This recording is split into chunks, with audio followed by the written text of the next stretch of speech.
inspire.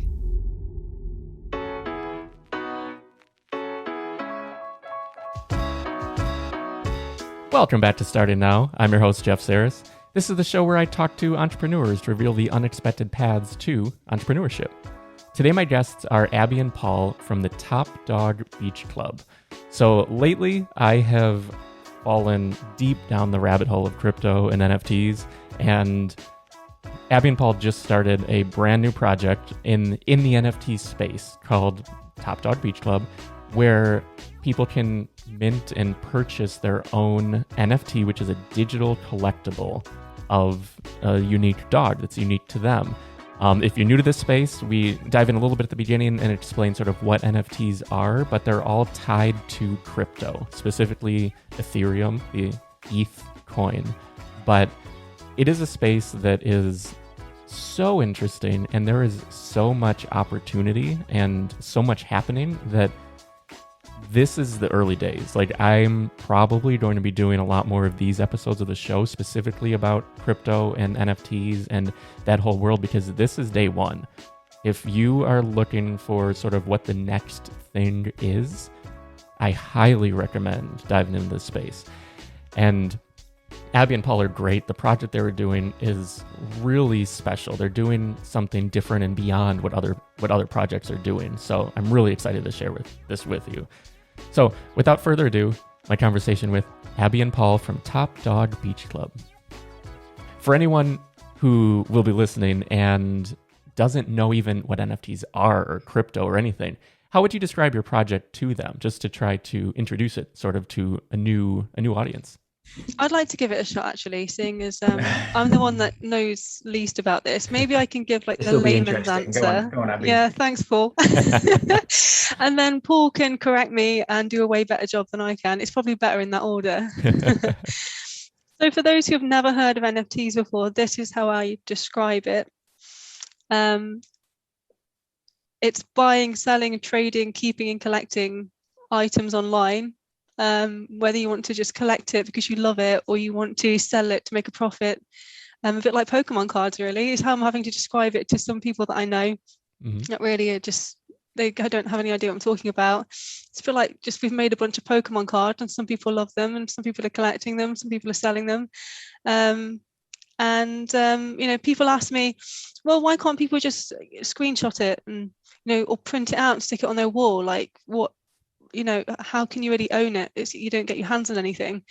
And I can't remember who used this analogy. Maybe it's a really well-known one, or maybe Paul made it up, or maybe I heard it somewhere else. But I always say to them, well, it's like the Mona Lisa, right? You can print off a picture of the Mona Lisa and stick it on your wall or have it as your desktop background. It doesn't mean that you own it. So that's kind of my understanding of NFTs. Paul, is that correct? Yeah, that's a really good understanding. Oh, that would have been bad, wouldn't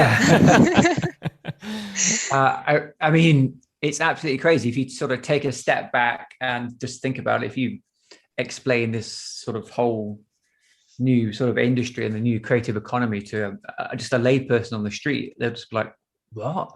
Pictures of dogs and cats and apes are selling for thousands of dollars. What the hell? Are you guys crazy? What's going on? Like, I was explaining to my wife what the whole project's about, and the whole sort of community and the whole industry, and she doesn't get it, which is fine. A lot of people don't. It's tough to wrap your head around it. The majority don't, right? Mm-hmm. Yeah, it's really tough to wrap your head around it because, like you said, Abby, it's a JPEG essentially. You're paying a lot of money for an image you can download. You already see it online, but it's that provenance that really makes sense. Like once I feel like you realize, even from like a curator, like an art curator standpoint, knowing that something has the provenance and the order of who owned it when and who legitimately owns it today, it's important. And it's a really interesting space, I think. So how does explain a little bit about your project and how that fits into the space and your approach? Yeah, I just want to add on to the previous question. I think so. We've touched upon what an NFT is and what it represents, a piece of art or some sort of collectible. But I genuinely think it's more than that. It's the whole sort of the community that brings with that. If you imagine like a physical piece of art you would collect and put on your wall, you don't get access to the artist, or you don't get access to a whole community. But I think that's where the actual value is for NFTs. It's having the one-to-one interactions with the artists, with the developers, with the creators, and just getting all of these people together and just talking about, one similar theme or topic or whatever it is. I mean, our project's about dogs, and in our Discord chat and on Twitter, people are sharing pictures of their dogs, and they're sharing their stories about their dogs. And some people's dogs and pets have passed away, which is really interesting to hear people's stories and just people connecting, I guess, and just coming together, which is really cool to see. Yeah, and actually sort of maybe even having a part of it growing, having a say in how it grows and having an influence on that. So we've taken certain elements of dog pictures that have been sent to us, a bow tie, for example, a hat that somebody put on a dog. We've actually put it in the collection because, before we launched, we were getting these pictures. And also the community have had a say on how many mints we do, so how many NFTs we actually make. 10,000 was a standard for a little while. Then people started to get sort of sick of that. People said to us, well, you should really reduce the number. We're happy to pay more if you reduce the number, but we reduced the number and kept the price the same. So, that kind of being listened to, being part of the project, being part of the art and actually influencing it, just being part of something as well. People want to be part of something, and we all do. And it's so nice it's not just me and Paul or Jakob and Pete, who are Paul's friends, who are helping us. They're moderating the Discord server. It's everybody. We're all sort of in it together, and it just feels really great. Yeah, absolutely. And that is the thing, the community, because you guys have said that you're in on this full time, which I want to dive into both of your backstories, but to have this sustain beyond the initial process, like once you sell the 8,000, which is rapidly approaching, like today, it's wild how quickly they're going off the board.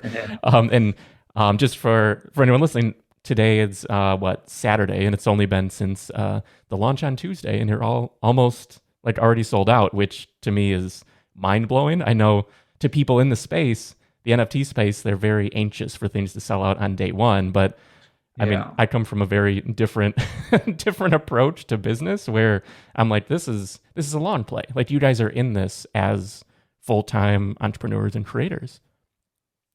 Yeah, absolutely. And I would agree with you. I've been in this space sort of since January, end of December, January.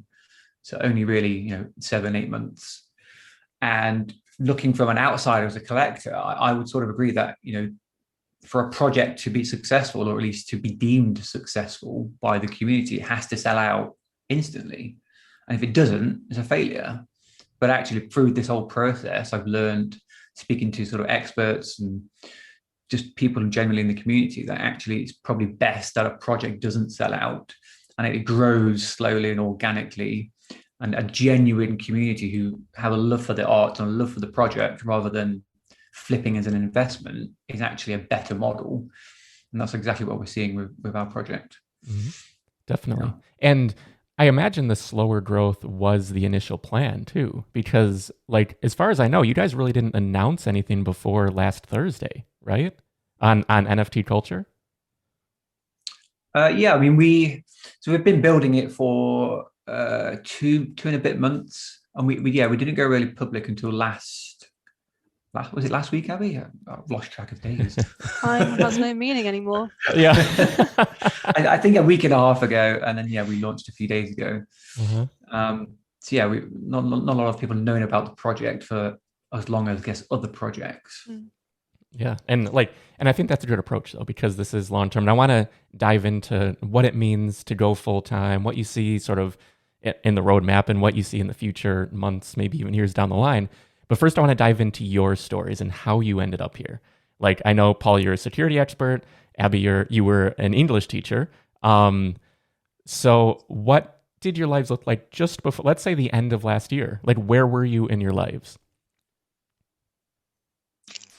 So I was working at a secondary school or a high school teaching English, and I've been doing that for about 10 years. It's been really exciting actually, because I've worked in England, which is where we're based, but I've worked in Berlin, in Germany. I've lived in Munich, I've lived in Johannesburg. So it's been an adventure. But then I decided I've been doing this for 10 years. I kind of want to live many different lives. I don't just want to live one life and do the same thing forever. So I kind of took a stab at a different kind of career, and I only moved jobs maybe 3 months ago into something new, which was user experience / project management for a charitable organization. And my life changed completely when I got that job. The stress that was relieved, and it's an incredibly rewarding job teaching, and there's so many pros to it, but there were lots of cons as well. So it was I just love working for the job that I've got now. So it's very strange to have this amazing thing happen all of a sudden where I don't have the time for the job anymore. So I feel really ungrateful. I'm worried it's going to come across like that. But I don't know whether I'm going to leave completely or go down to part-time, but we're going to have a chat about that soon and figure out what we're doing. But it just every day it seems like it doesn't make sense to not be working on this as much as possible. The possibilities are endless. People's communications are amazing. There's so many ideas out there, and what we can achieve is just beyond anything I can imagine.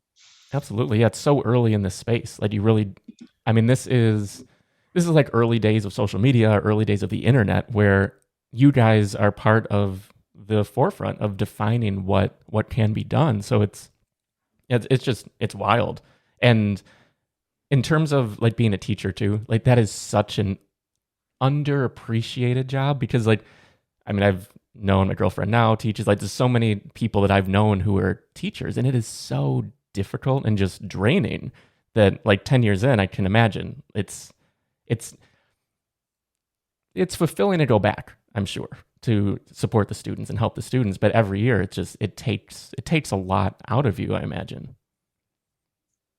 Yeah, absolutely. It's the pros of it are that you get the relationships with the students, you get the the sort of banter and the joking, and you get to hear about their lives, and you get to help them make progress and sort of be better. But the downsides are, the pressures from Ofsted, who are the people who check on what we're doing and give us a grading, and the pressures from parents and the expectations and the marking and the workload that you have to take home it's just absolutely immense. It is very, very draining. So I'm so glad that I did it. And I'm so glad that I got this new opportunity in my new job. And I'm also so glad that this has happened. So it's just been a really lucky and amazing time for me recently. It's been an absolute whirlwind, and I just need like a couple of days to get my head straight, I think, and just figure out if this is real. For sure. Yeah, it's a lot to take in. Just 5 days or whatever, so much has changed in this front now. It's wild. So Paul, then you were a security expert, or are a security expert. Sort of what's your origin story? Yeah, I was. I guess I still am in some respects. I'm a massive nerd, so I love everything tech. I've been involved in tech and computers and IT since I was 8 years old.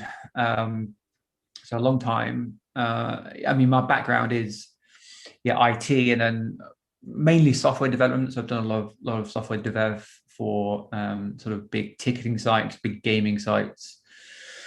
And then I guess most recently, the last 6-7 years, moved into sort of cybersecurity, for like a law firm in London, sort of, I guess consulting almost. So consulting on security projects.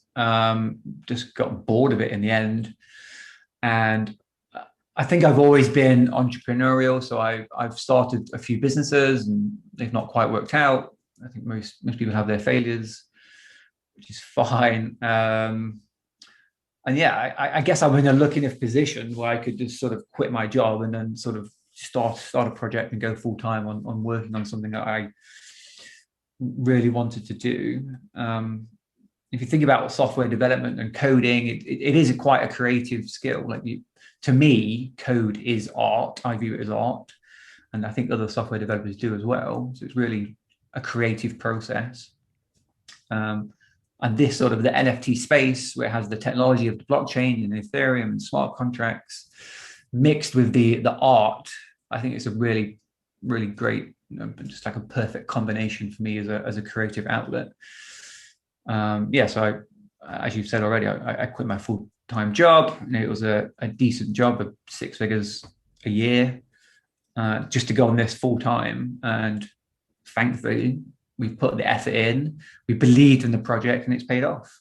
Yeah, So, yeah. definitely. So the first impetus, like I know, like sort of the story is like Paul, you found NFTs, you dove in, you reached out to Abby, who your brother and sister-in-law, and reached out because Abby, you're the artist, and yeah, you started talking about this. Were you immediately thinking that you would collaborate? Because I saw that, like Abby, you've done Pixel Lion, you have a few different projects, Glitch Animals and the arcades, and Paul, you had the Pixel Planets that you did on your own. Were these sort of getting your feet wet to see sort of what the space is like? Did you immediately think you would team up, or was it more separate endeavors?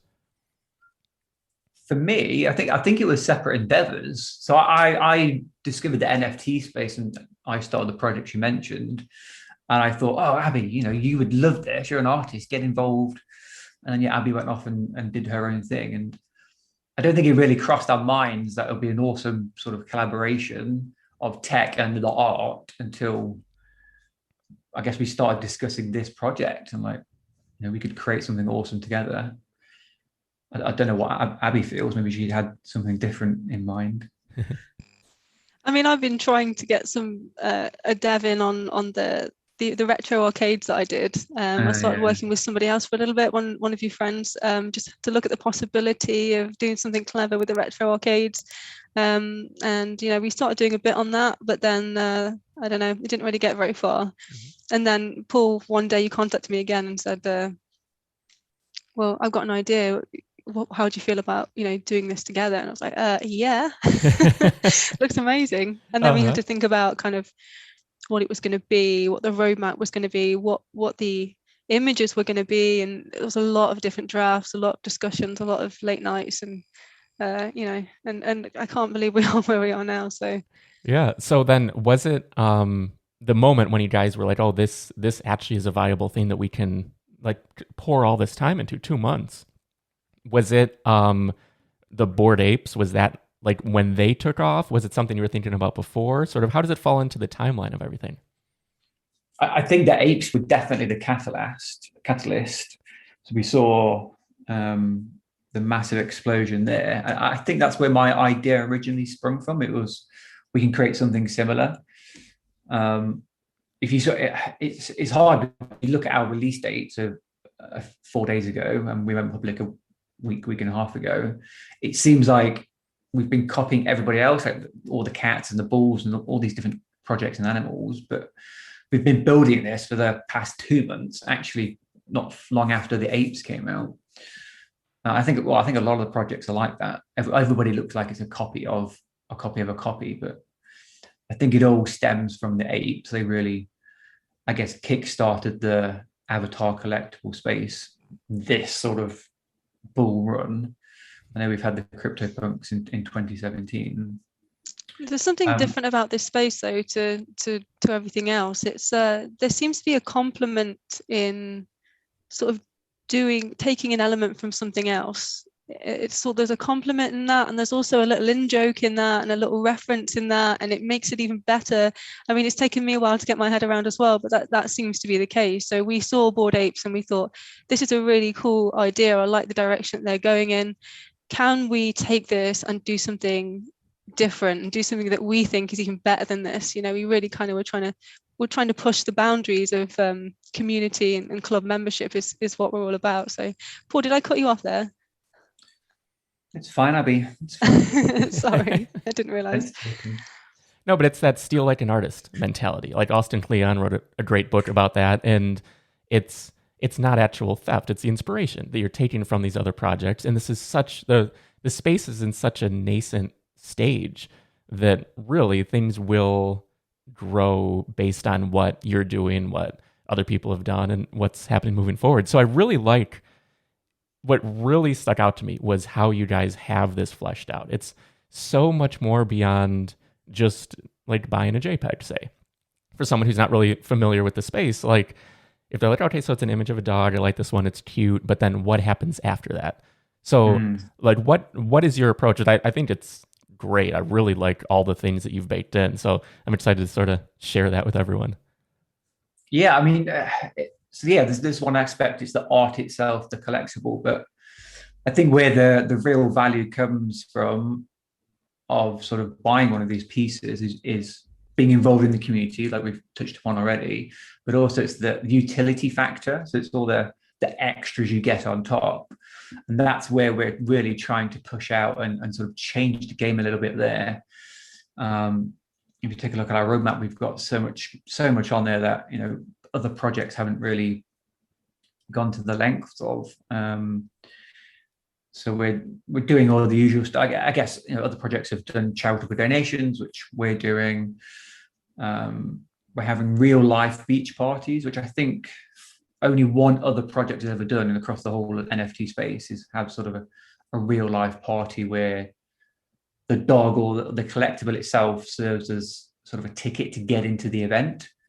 And I think that really cool. That specific part is really showcasing where the future of NFTs is going, it feels like, because it's so much, there's so much wrapped into guaranteed ownership, like a contract that someone purchases. And I love that you're blending the spaces, like, because I could see that being just like a Ticketmaster in the future is a ticketing system. You buy your ticket to this concert, and you always have this ticket as an NFT. You're like, oh, I was at that one in 2026 in January. Like, you were there too. It's amazing. Where, like, I love that you're blending the spaces, because this is something that I think is like my audience isn't an NFT first audience, but I sort of want to just lean on this. I think this is really valuable to this space, and there's so much opportunity to take different aspects of this and of this space and smush them together and see, like, what's the interesting stuff we can come up with. Which, I mean, that's one of the parts that I feel like is really interesting about your project, and really something that you're setting up for the long term, which I love. You know, you're also gamifying it as well. Yeah, exactly. And we think, you know, with me personally, I care for the environment, and I've got a sort of separate NFT platform I'm creating with some business partners that's around making sure that we can make NFTs and blockchain technology in general environmentally friendly. And I think, again, we are the first sort of NFT collectible project where we're offsetting all of our carbon emissions. It's not great, but it's the best we can do at the minute until the Ethereum and the blockchain evolves and upgrades their main network. And then we've got sort of free merchandise for all of our members. So if you own one of these dogs or the collectibles, you get, you know, a free t-shirt or a free hat or something like that. Whereas previous models it's something you buy extra. So we're trying to add to the extra utility and the extra exclusiveness, and I guess incentivize people to hold on to their collectible a bit more, their NFT a bit more, which I think favors everybody, because it really grows a solid basis for a community. You know, you've not got people coming in and out all the time. You've got people that actually spend their time there and talk to people and build relationships. I think that's quite important in a project. Yeah, and so since you're doing all these things, I want to talk a little bit about money, because like how this space works, and someone listening might not really have context for the scale that this can grow to. Like right now it's 0.08 ETH to mint a brand new dog. And minting is just, you go to Top Dog Beach Club. I said it right, topdogbeachclub.com. For some reason, I always say Top Beach Dog Club to my girlfriend, and she always laughs. I don't know. But Top Dog Beach Club. And then you can mint, and you need to have 0.08 Ethereum or ETH. And one Ethereum now is about $2,000 to $2,400 or so. So that is a substantial like chunk of change. And with 8,000 mints, 8,000 dogs, that there is a large sum of money, a large opportunity there for this business, for this project to really do something special. And I think that's, I think it's important for listeners to sort of get, because you wouldn't be able to do in-person things. You wouldn't be able to be sending out merch and doing these things without having a decent initial investment, say. So we're sort of like outside investors into your company. Yeah, I think that's a great thing. I mean, as Abby touched upon, it's that the community will get a say in how we take this project in the future, because they are essentially investors. So that's the beautiful thing. It's like crowdfunding a business. Mm-hmm. And at the end of the day, it is a business. We're running it like a business. So my full-time job, Abby's part-time job, maybe soon full-time job. We're looking at hiring people as well. So I've got 2 friends coming in, and we're going to start paying them to do some marketing and social media and that kind of thing. So yeah, I mean, as an entrepreneur, it's just like any other business, really. Something I'm really looking forward. I've cut you off again. I'm sorry, Paul. I was going to say you need the money coming in to pay for the bills of everything that you're doing. You know, we're pumping over 6 figures back into the project on our initial roadmap, which again I don't think any of the project has done. So yeah, we're setting this up for the long term.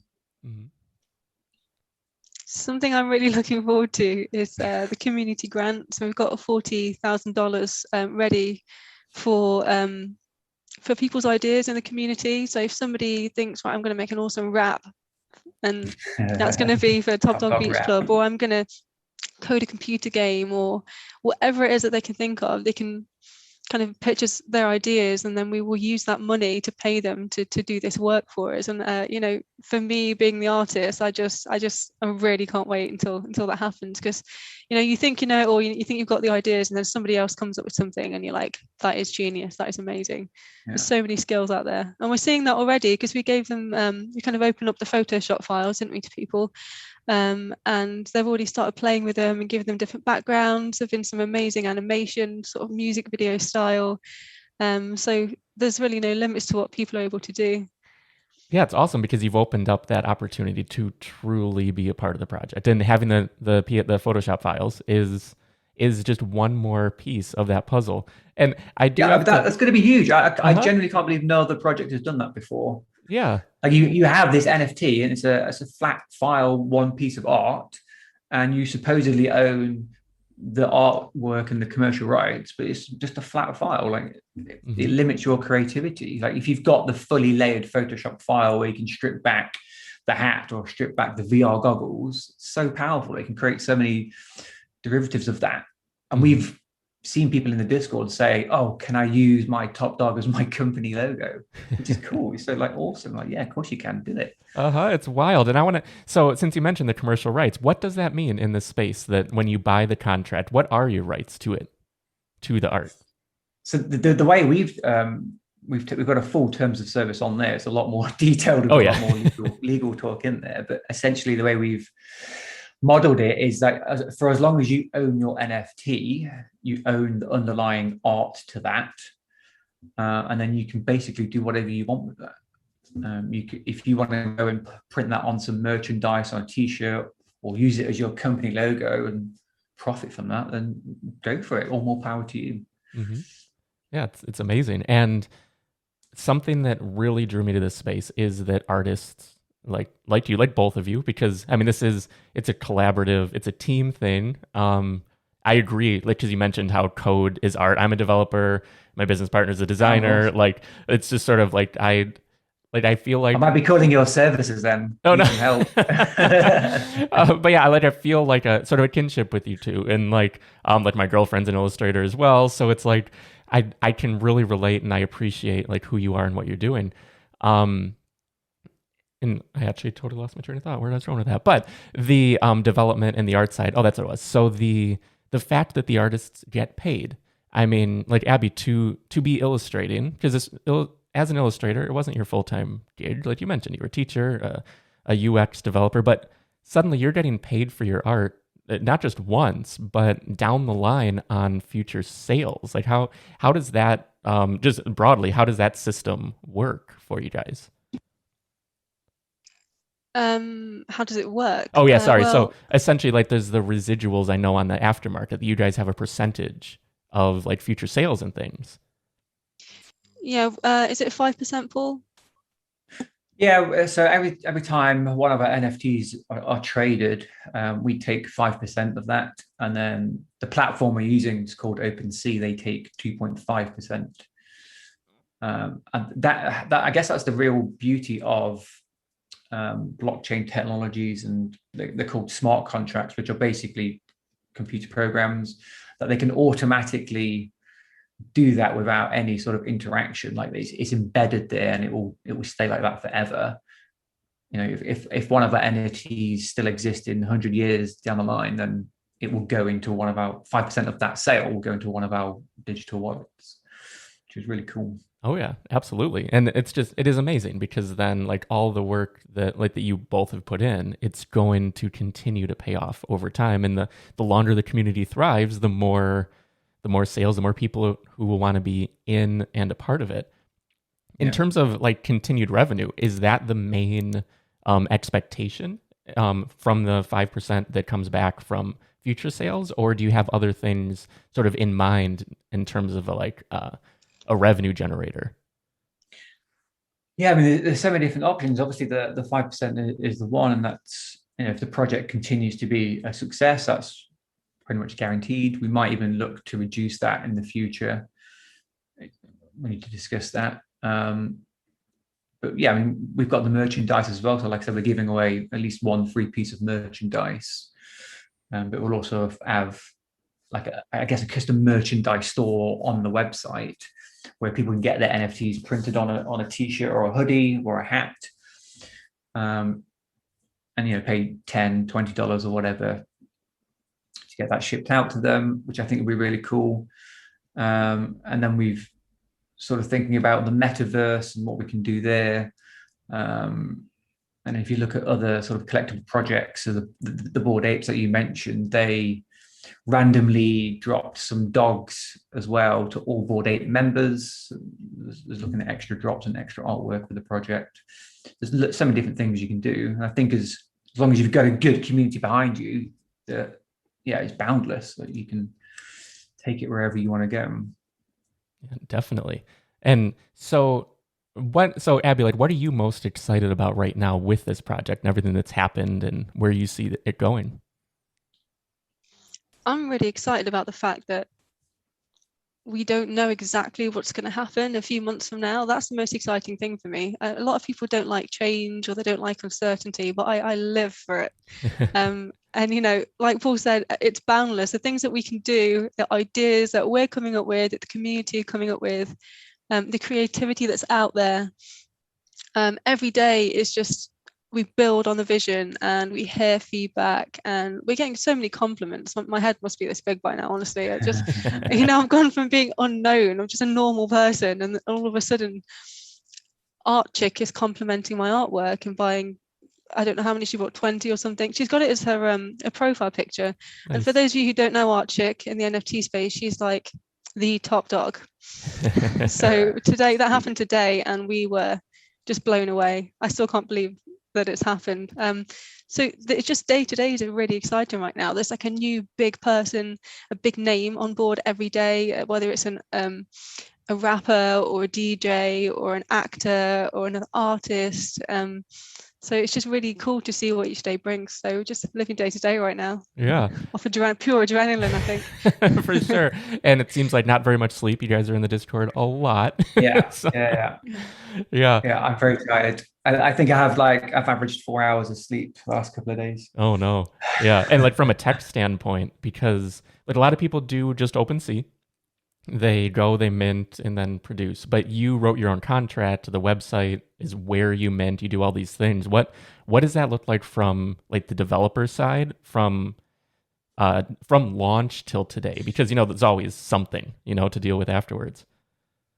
Yeah, it's crazy. I mean, I think I've written thousands of lines of code, and I've put everything I have into doing that. Even if you look at the website and compare it to other websites, we've gone above and beyond.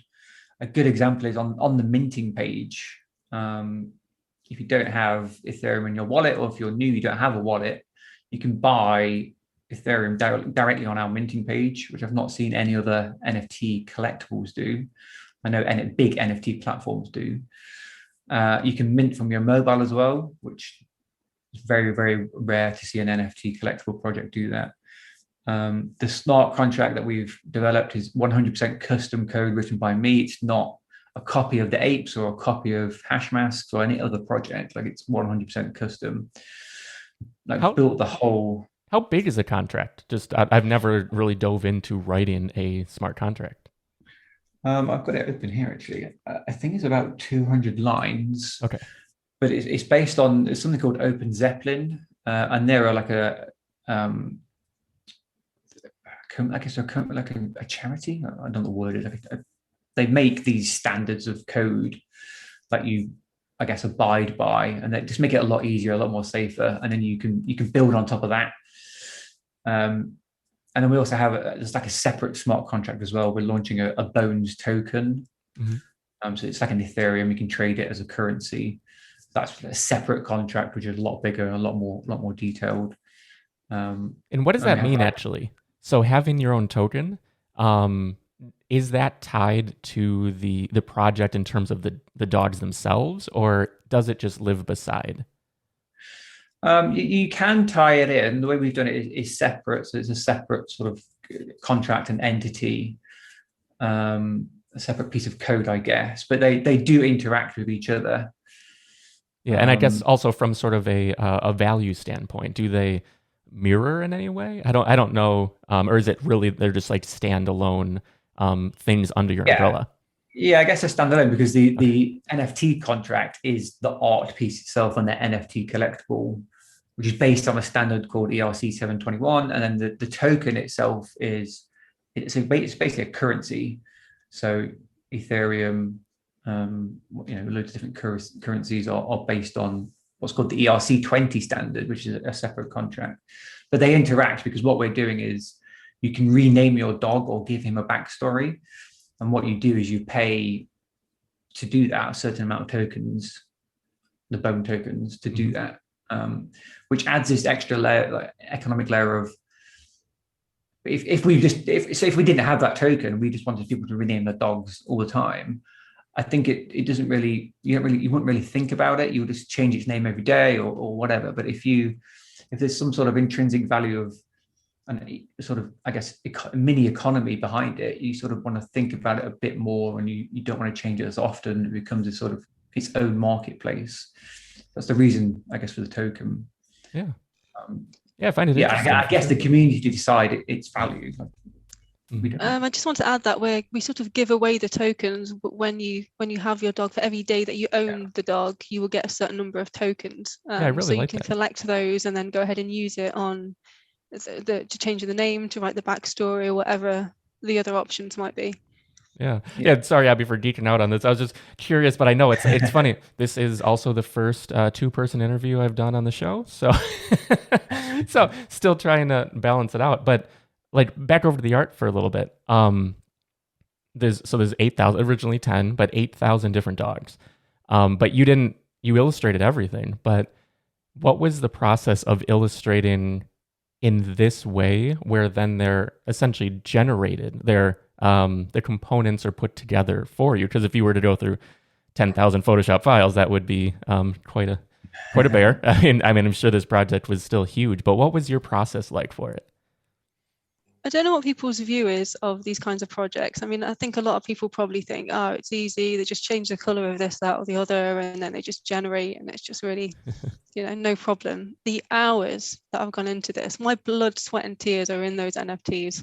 It's Paul said he wrote thousands of lines of code. I have thousands of Photoshop layers. Yeah. Every time you create a new layer, it gives it the next number up, and it went into well over the thousands. So it's just creating the basic dog, and then sort of creating each component and exporting it as a PNG file, sort of just a coat hanging in the air. Or because you hide all the other layers, so it's just the coat or the pair of eyes hanging in the air, and just kind of making sure that you're exporting those, you're saving those, and then Paul just does this magic thing where he just from my end, in my mind, I have no idea what Paul does, because he's not obviously. I have no idea what goes on. In my mind, he's sitting there with like this red button in front of him, and he just goes generate, and then they all just start popping up. And we generated hundreds every day to test them out and to just check the batches to see if the layer order was right. So we just didn't want it to be loads of layers where like the hat was under the eyes or whatever it is. We didn't want it to look weird. So. And you know what, it's an amazing experience for an artist, because I'm creating what I can see on the screen, but then when Paul generates, it's stuff I've never seen before. So it's my art, but in a completely different arrangement, in a completely new light. It's magic, really. Yeah, it's amazing. And you curated then the 8,000, is that correct? Like, did you sort of go through and sort of cull some things that didn't work, or is it purely all generated?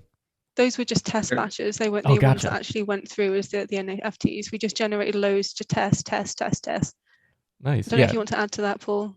Yeah, no, the full 8,000 that are the actual NFTs now are just purely randomly generated based on the code we made, and we had to tweak the code to make sure the aesthetics were right. And we right at the beginning we were getting some really ugly dogs. I was like, that's an ugly dog. That hat doesn't go with this eyewear, or this coat doesn't go with this necklace or whatever. So we had to just in the code to make sure that those combinations didn't exist. And then there was also things that worked really well together. So there's like an all gold dog. So we want to adjust the code to make sure that sometimes that those combinations do get matched up. Mm-hmm. So yeah, there's a lot of tweaking, and we've put out a lot of effort to focus on the aesthetics to make sure every single dog looks really fucking cool. Yeah. I think everybody's happy. Like, Uh-huh. jump into the Discord, everyone's like, "Oh, look at this guy! Oh, So yeah. cool." Yeah, and so then were they all generated right before launch and then they get assigned to different transactions, or are they generated in real time? Yeah, so it was a mix of both at first, but then we sort of decided to, because the sale was slow, I guess we just generated them all, uploaded them all, uploaded all the metadata, and then as soon as they get minted, then they get assigned, I guess, the number, and so no one knows what the minting number, the token ID is going to be, what image, if that makes sense. Oh yeah, for It's like sure. a lucky It's dip, like isn't it, randomly really? assigned, yeah. What was that, Abby? Sorry, I was just saying it's a bit like a lucky dip, isn't it? I've been describing it to people a bit like a lucky bag. When they first buy from us, they don't know what they're going to get. It's a mystery, and once it's revealed, then they can sell it on OpenSea, and they can see what they're getting if they want to buy from there. Yeah, definitely. Yeah, it's like that slot machine. You're pulling the arm and seeing what happens. Yeah, which is fun. Like that, there is something really just intrinsic. There's a draw that we have to that. Yeah, I mean, even as me, I'm a collector myself, and it's a great feeling when you get something that's really cool looking and potentially rare and valuable. So you just sometimes you're like, oh, that's one more. Yeah. Yeah. It's, if the money didn't add up so quickly, like I'd be definitely minting some more, because it's fun. And I really love your project. I love what you guys are doing. Are there any other projects that you guys are watching and seeing like, oh, I really like what they're doing, I like the art? Or is it, I mean, I guess this week you guys are pretty much heads down, just all top dog, but yeah, I mean, for me, I used to watch your space quite often, but since the last 2 weeks, 3 weeks, or whatever, I've not really had the time, so I'm actually no idea what's going on at the minute. There's a project called Gutter Cat Gang. I don't know if you've heard of them, the cats. I've got a few of those, and they're dropping rats tonight, so they're airdropping rats to all cat holders. It's going to be really cool. I know that's happening. It's going to be quite exciting. Yeah. But yeah, I have no idea what's going on in this space anymore. I've not got the time. Oh yeah. Yeah, you guys just have a lot going on. Yeah. But yeah, so I really appreciate you guys taking the time to talk about this, and I think it's a great project. I hope anyone listening will definitely check it out if it's still available. I don't know if the mint, it feels like it's going to finish rather soon already. Just today, how it ramped up. I think it probably will. What's now in real time? Yeah. Okay, we're about 2,000 off. Yeah, and I think just since yesterday, maybe 2,000 went off the board, or just the last 2 days. So it's going quickly. But like, where should we send people then to follow along with your project, with you guys, and mint their own dog?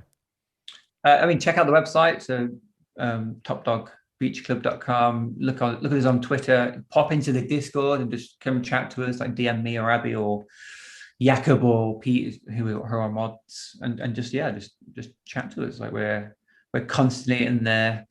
My wife hates me for it. I'm sure Abby's husband hates her. But we're constantly on there, constantly chatting with the community. So come say hi. Yeah, I think that'd be great. Yeah, then Abby, anything you wanted to add? Sorry. I think we've said it already. I want to thank everybody, the whole NFT community, for being so welcoming and so complimentary to what we've done. And I'm just really excited about where this is going to go. So thank you ever so much to everyone. Yeah. So thank you guys both for taking the time. I hope you get some sleep because I know it's already nighttime by you. But yeah, I hope tonight you guys can get some rest and get back at it tomorrow. But yeah, thanks again. It's been an absolute pleasure. Thank you so much. Oh, yeah, thank you. Thanks, Jeff. Great speaking to you. Sweet. Thanks. I want to thank Abby and Paul for joining me on this episode. Definitely be sure to check out topdogbeachclub.com, where you can mint your own dog. You can collect maybe your first NFT and really get your feet wet in the space. I think their project is the perfect project to get started on. Their plans for the long term and everything that they have baked in really is something special in the space.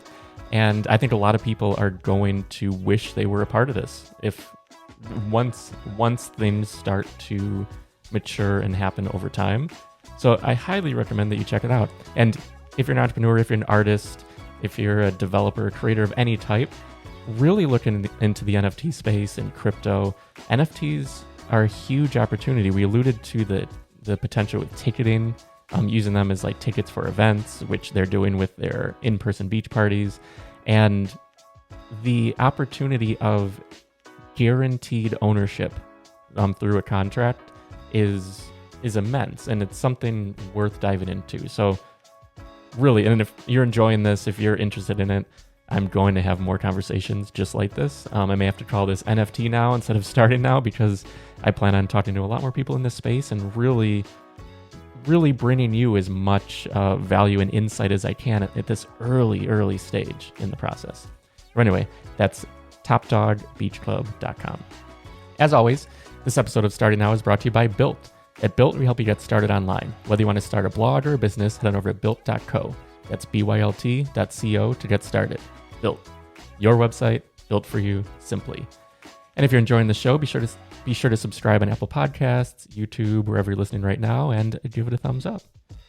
Anyway, I'm Jeff Sarris. This has been Starting Now, and I'll see you next time.